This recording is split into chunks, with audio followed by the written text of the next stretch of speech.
हाल ही में पार्लियामेंट ने एक कानून पास किया है। इसमें गांधी जी को और नेहरू जी को लाने की क्या जरूरत। 15 अगस्त को कांग्रेस के दफ्तर में फ्लैग होस्टिंग के दौरान वंदे मातरम गाया गया था। उस वक्त सोनिया गांधी कुछ इशारे करती दिखाई दी थी और बीजेपी ने इसे इशू बनाया, वंदे मातरम रोकने की कोशिश का आरोप लगाया। इसके बाद कल गोवा में खरगे के प्रोग्राम में भी जानबूझकर वंदे मातरम के 2 ही पैरा गाए गए। इसे बीजेपी ने कांग्रेस की वोट बैंक की राजनीति बताया। रविशंकर प्रसाद ने कहा कि कांग्रेस ने 90 साल पहले मुस्लिम लीग के दबाव में जो गलती की थी उसे मुस्लिम वोट के चक्कर में कांग्रेस आज भी दोहरा रही है। इसका खामियाजा कांग्रेस को भुगतना पड़ेगा। उनके बौद्धिकता से गुणी मीडिया हेड ने कहा कि कुर्सी खोजी जा रही थी खड़गे साहब के लिए। यह बिल्कुल बकवास था। कल खड़गे साहब जब गोवा गए तो वहां भी पार्टी के कार्यक्रम में 2 स्टांजा ही गाया गया। कांग्रेस अगर इस तरह की हरकत करती है तो कृपा कर करके वो भारत की आजादी आंदोलन का एकमात्र ठेका लेने का अपना दम बंद करते। 36-37 में कांग्रेस का मुस्लिम लीग से पैक्ट हुआ था, याद करिए आप। और संभवतः इसी कारण से मुस्लिम लीग के द्वारा दबाव बनाया गया कि आप सिर्फ 2 स्टांजा गाइए, बाकी में हमारी धार्मिक भावनाएं आहत होती हैं। कांग्रेस पार्टी आज उसी मानसिकता से त्रस्त है जो जब उनका रिश्ता बना था मुस्लिम लीग के साथ 36-37 में लखनऊ पैक्ट हुआ था। वो चले गए पाकिस्तान जिन्ना साहब के पीछे। ये अभी भी ढो रहे हैं उसी मानसिकता। हालांकि कांग्रेस के नेताओं ने एक और नया विवाद खड़ा कर दिया।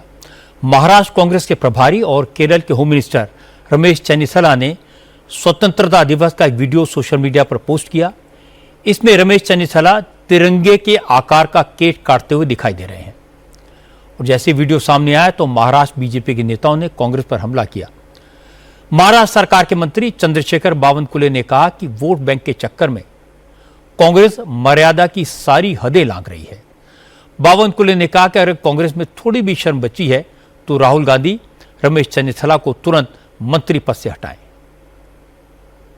कांग्रेस पार्टी के जो नेता है सोनिया गांधी जी, मल्लिकार्जुन खड़गे जी, राहुल गांधी जी, सारे लोग उसके नीचे सारे, ये वंदे मातरम अगर हमने पूरा गाया तो हमारा एक वोट बैंक हाथ से चले जाएगा।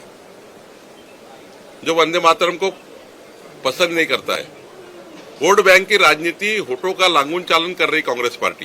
कांग्रेस पार्टी जिस प्रकार से हम नहीं गाएंगे, हम 2 ही गाएंगे, हम 2 ही लाइन गाए कर बोलेंगे, ये जो कर रही है ये होठों की राजनीति के लिए कर रही है। और ये होठों की राजनीति बहुत देर तक नहीं चली। आज तो 15 साल से घर बैठे हुए हैं।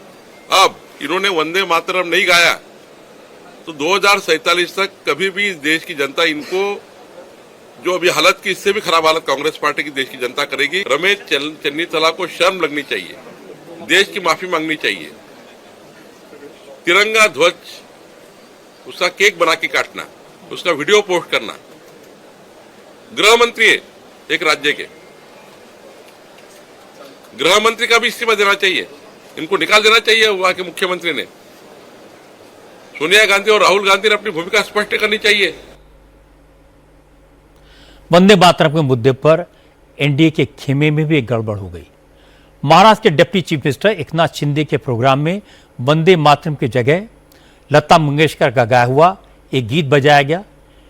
यह कार्यक्रम ठाणे में हुआ। जैसे ही मंच से वंदे मातरम का ऐलान हुआ, एकनाथ शिंदे अपनी जगह पर खड़े हो गए, लेकिन अचानक वंदे मातरम की जगह एक दूसरा गाना बजने लगा। 4 मिनट तक गाना बजता रहा और इस दौरान सब शांति से खड़े रहे, लेकिन एकनाथ शिंदे समझ गए थे कि गड़बड़ हो गई है। इसलिए जैसे ही गाना खत्म हुआ, एकनाथ शिंदे ने मंच से इसके लिए माफी मांगी।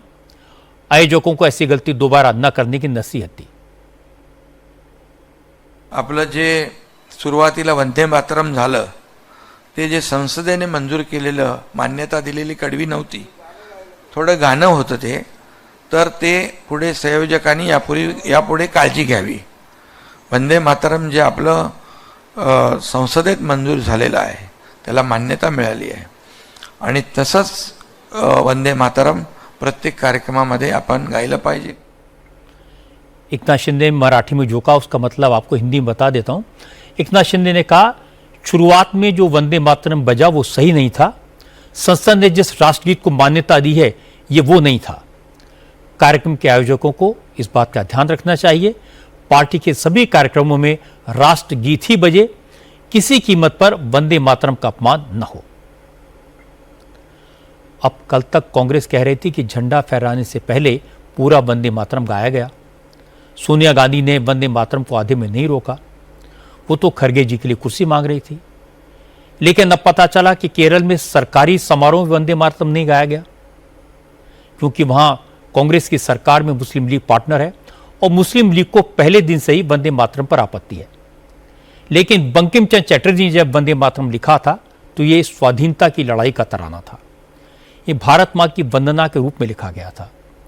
बंकिम बाबू ने इसमें हिंदू मुसलमान का फर्क नहीं देखा था. लेकिन मुस्लिम लीग ने उस समय इसका विरोध किया था. तब भी अपीजमेंट के लिए इसके सिर्फ 2 संजा गाए जाने लगे और अब तो संसद ने कानून बना दिया और सबके लिए पूरा वंदे मातरम गाना लाजमी है.